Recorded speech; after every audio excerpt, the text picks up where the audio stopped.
Mga master, okay lang bang? Huwag niyong skip ang mga ad sa aking mga video kung okay lang mga master. Salamat sa solid na suporta po. Yon, what's up mga masters? Nandito na naman tayo sa panibagong araw, panibagong kabanata na naman ang pagsasama-samahan natin ngayon guys.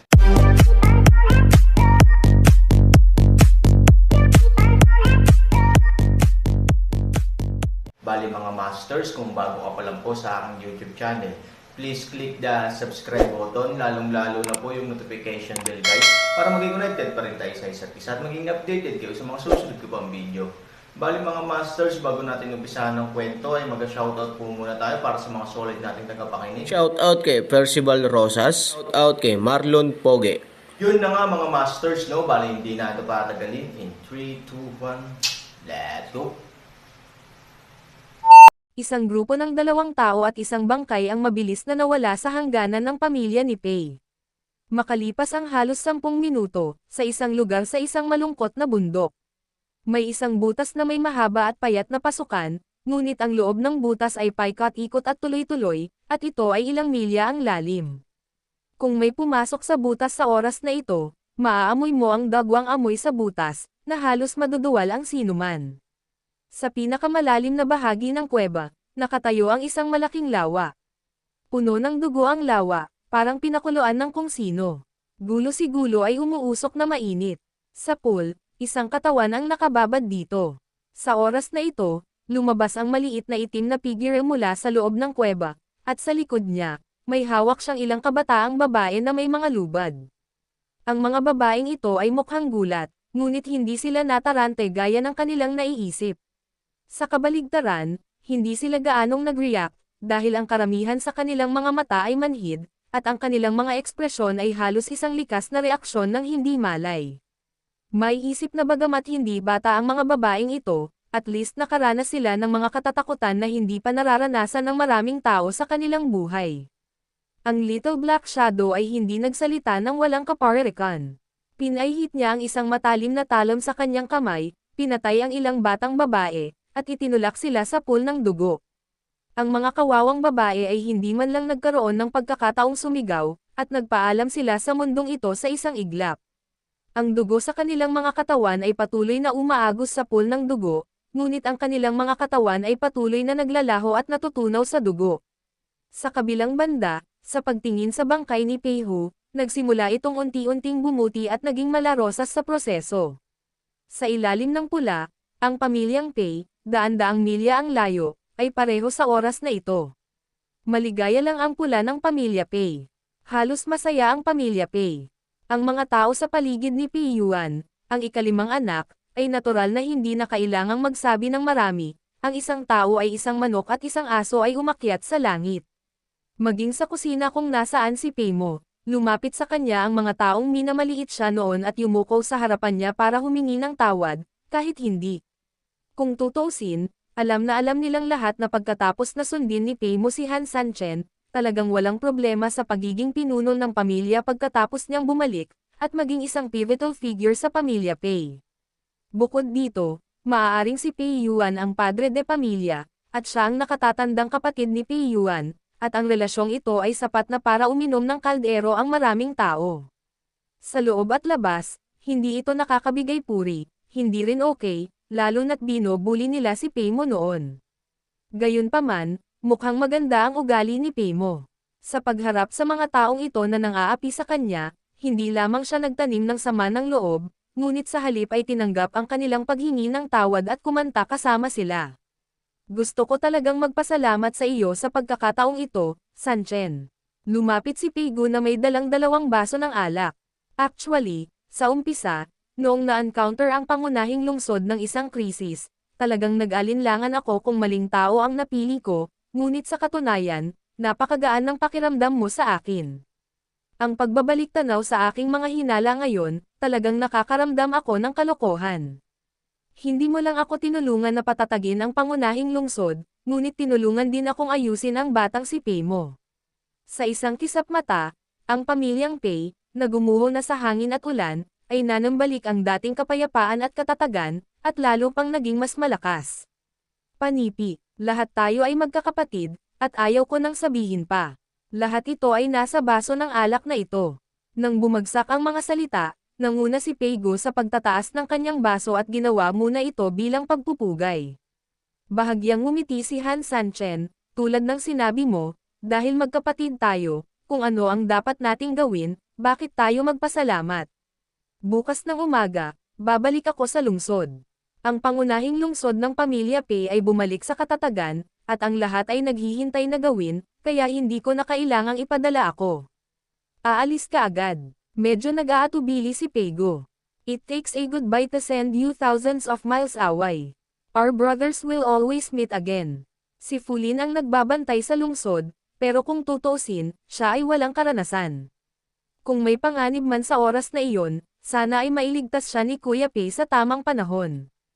Kuya, sabihin ko lang, nandito ang pamilya Pei kung kailan dapat nasa syudad sila. Ngumiti si Han Sanchen, ininom ang alak sa isang lagok, napuno itong muli, at iginalang si Peigo. Kinaumagahan, umalis si Han Sanchen kasama si Ivory at 2 apprentice. Storytelling channel sa YouTube. Orihinal na gusto itong ipadala ni Peigo, ngunit magalang na tumanggi si Han Sanchen. Ngayong hindi pa rin maayos ang pamilya Pei, likas na kay Pei ang mga bagay na kailangang gawin.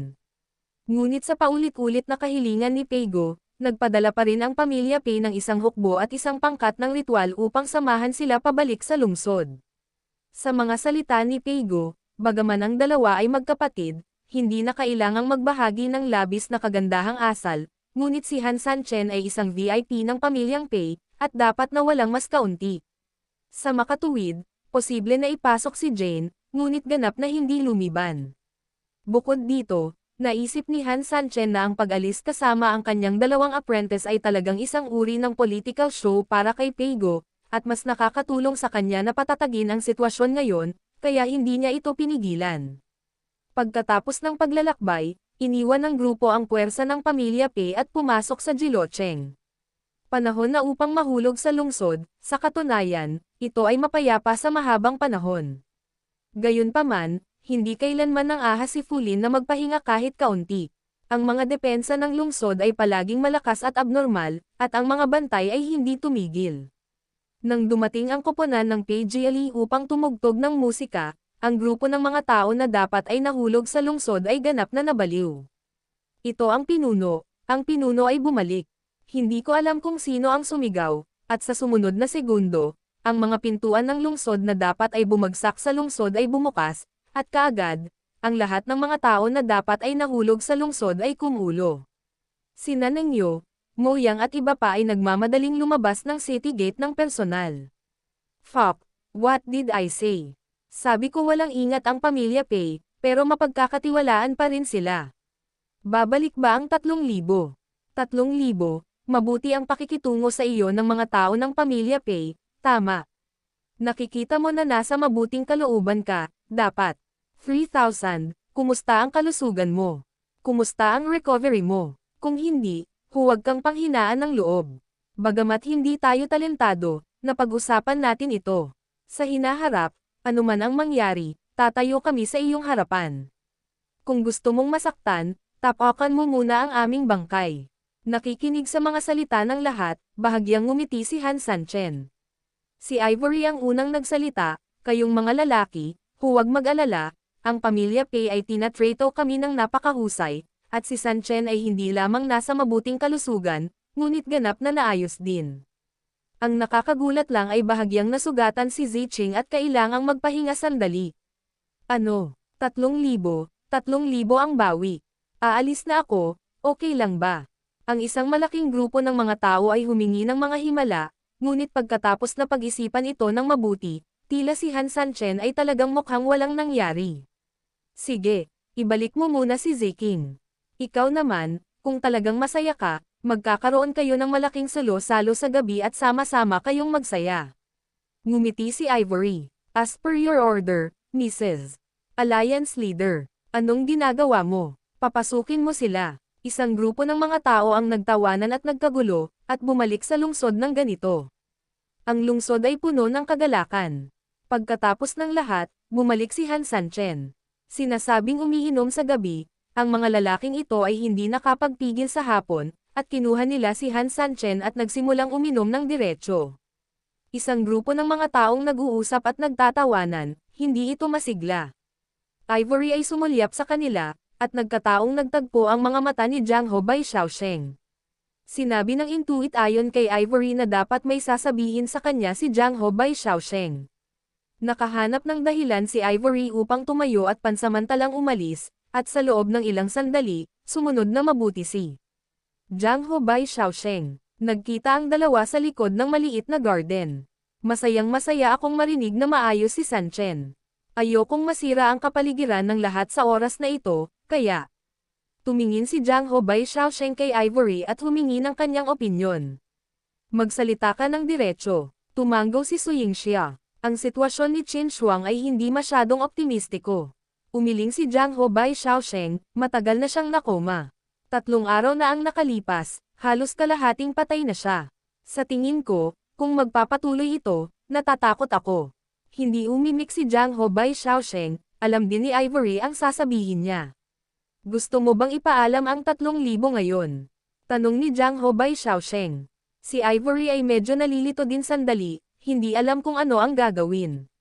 Sa teorya, dapat ipaalam si San Chen, ngunit ang problema ay kagagaling lang ni Han San Chen mula sa isang malubhang karamdaman. Ang pinakamahalagang bagay ay ang kasalukuyang estado ng Han San Chen. Masyadong malakas ang magic. Mahirap para kay Han San Chen na kontrolin ang mga demonyong chi na ito, kaya nang si Zeking ay nasugatan, hindi tumulong si Han San Chen, ngunit hinayaan si Zeking na gumaling ng dahan-dahan. At si Qin Shuang, na maaaring mas seryoso sa ngayon, ay nangangailangan ng higit na Han San Chen Devil Energy. Kung sasabihin kay Han San Chen, maaaring hindi lang sino man sa kanila ang nasa panganib. Welcome to summer. Muling hinimok ni Jiang Ho Bai Xiaosheng. Biglang nagising si Ivory, sa ngayon, huwag mong sabihin kay San Chen. Pero Qin Shuang, natatakot ako. Pupunta ako, sabi ni Ivory. Pumunta ka. Malakas na tumanggaw si Ivory, bagamat sa isang tiyak na lawak, alam niya na wala siyang kakayahan. Ngunit dahil nagpasya siya, hindi niya planong iligtas si Qin Shuang mag-isa, gusto lang niyang pansamantalang patatagin ang kalagayan ni Qin Shuang ng mag-isa. Pagkatapos na medyo maayos na ang sitwasyon ni Han San Chen, sabihin muli kay Han San Chen. Pagkatapos makinig sa ayos ni Ivory, tumanggaw si Jiang Ho Bai Xiaosheng, mabuti naman, pero, itago natin ito kay Han San Chen, okay lang ba? Sa kritikal na sandali, kailangan nating gumamit ng kritikal na paraan. Ang 3,000 ay isang tao lamang, hindi natin maaasahan ang lahat ng bagay, hindi ba? At saka, alam mo rin kung ano siya. Kung ipaalam mo sa kanya na mali ang sitwasyon ni Senior Sister Qin Shuang, gaano man ito kalaki ng panganib, at babangon siya sa okasyon. Narinig ni Jiang Ho Bai Xiaosheng ang mga salita at tumanggaw ng husto. Tuldok, kaya, sumama ka sa akin. Kasama si Ivory, si Jiang Ho Bai Xiaosheng ay naglakad patungo sa isang pakpak sa likod ng City Lord's Mansion. Sa harap ng pinto ng pakpak, ang hindi pangkaraniwang tahimik na mga halaman, at ang mga halamang nasa harapan na pakunot ang noo ni Ivory. Dahil ang buong paligid ay may napakalakas at kakaibang aura. Ngunit ang ilan ay hindi. May naramdaman ka ba kay Bai Xiaosheng sa tabi ni Jiang Ho na napakasimpleng umiling, wala akong napansing kakaiba, kung siya ang may alam. Tandang pananong panipi, ang cultivation ay bumuti muli sa panahong ito, o marahil ay matagal na niyang sinundan si Han San Chen, at mas alam niya ang tungkol sa magic energy, kaya mas pamilyar siya dito. Isipin mo ito, nang walang sinasabi, itinulak ni Ivory ang pinto ni Qin Shuang. Sa kama, tahimik na nakahiga si Qin Shuang, hindi man lang nabawasan ang maganda niyang mukha dahil nakapikit siya, sa kabilang banda, nagmukha siyang diwata sa pagtulog. Magiliw na lumakad si Su Yingxia sa kanyang tabi at umupo sa gilid ng kama. Sa paghusga mula sa kanyang paghinga, totoo ang sitwasyong naging reaksyon ni Jiang Ho Bai Xiaosheng, at napakababa ng kanyang dalas na naisip mo na siya ay patay na. Sa sobrang lakas, direktang hinampas ni Su Yingxia ang kamay ni Qin Shuang. Gusto niyang galugarin ang meridian breath ni Qin Shuang. Siyempre, sa sandaling pumasok ang hininga sa katawan ni Qin Shuang, isang malaking puwersa ang lumabas mismo mula sa katawan ni Qin Shuang, at halos hindi na naaninag ni Ivory. Ang malakas na puwersang ito ay agad na nagpatalbog kay Su Yingxia palayo ng ilang metro. Puff! Si Ivory ay bumulwak ng isang bibig ng dugo sa lugar, at ang kamay na nakahawak kay Qin Shuang ay bahagyang nanginginig dahil sa sakit. Ying siya, mabilis na sinuportahan ni Jiang Ho by Xiaosheng si Ivory. Ayos lang. Tiniis ni Ivory ang sakit at hindi makapaniwalang tumingin kay Qin Shuang na nakahiga sa harapan niya. Halatang wala siyang nagawa, pero bakit? Napakalakas nga ng hininga sa katawan niya. Heavenly Chongqi, nandyan ka ba? Naghihinalang tanong ni Ivory, ngunit walang umalangaw-ngaw. Si Tian Jikyongqi ang nagpasimula ng buong bagay. Isa rin itong sinaunang hayop, at marami itong nalalaman. Ito ay ang pinakamahusay na pagpipilian upang buksan ito. Ivory, o kung hindi, hayaan ang 3,000. Hindi, mariin na umiling si Ivory, papatayin yan si Senior Sister Qin Shuang. Kung ang mababang presyon ng demonyong enerhiya na naramdaman ni Ivory bago ang pagpasok ay maipaliwanag pa rin ang katotohanan na maaaring mali ang naramdaman niya, ngayon lang talaga siya makakapasok dito, at ang lakas na nilabanan ni Senior Sister Qin Shuang sa kanyang sarili ay angkop. Ito ang tunay na magic. Bukod dito, ang kakaiba ay ang demonyong enerhiyang ito ay tila nagpaparamdam kay Ivory na medyo katulad ito ng demonyong enerhiya ni Han Sanchen. Ngunit hindi eksaktong pareho, lahat sila ay dalisay at nangingibabaw, tulad ng isang uri ng kapangyarihan na umiral mula pa noong unang panahon, gayunpaman, mayroon silang sariling pagkakaiba. Hindi masabi ni Ivory ang pagkakaiba, ngunit malinaw niyang nararamdaman ito. Gusto kong subukan ulit. Tumingin si Ivory kay Qin Shuang. Si Jiang Ho by Xiaosheng ay may isang ulo at dalawang malalaking ulo, at siya ay labis na nahihiya ng ilang sandali. Gusto mo bang subukan? Subukan. Matatag na tumango si Ivory. Muling inipon ang kanyang enerhiya sa kanyang mga kamay. Yun na nga mga masters, no? Bali panibagong kabanata na naman yung natapos natin ngayong gabi. Muli, maraming salamat po talaga sa walang sawang suporta po sa aking YouTube channel na talagang inaabangan nyo po ang bawat upload ko po. Bali mga masters, magkita-kita ulit po tayo bukas ng gabi at ngayon po ay magpapaalam po muna tayo. Bali mga masters, bye-bye!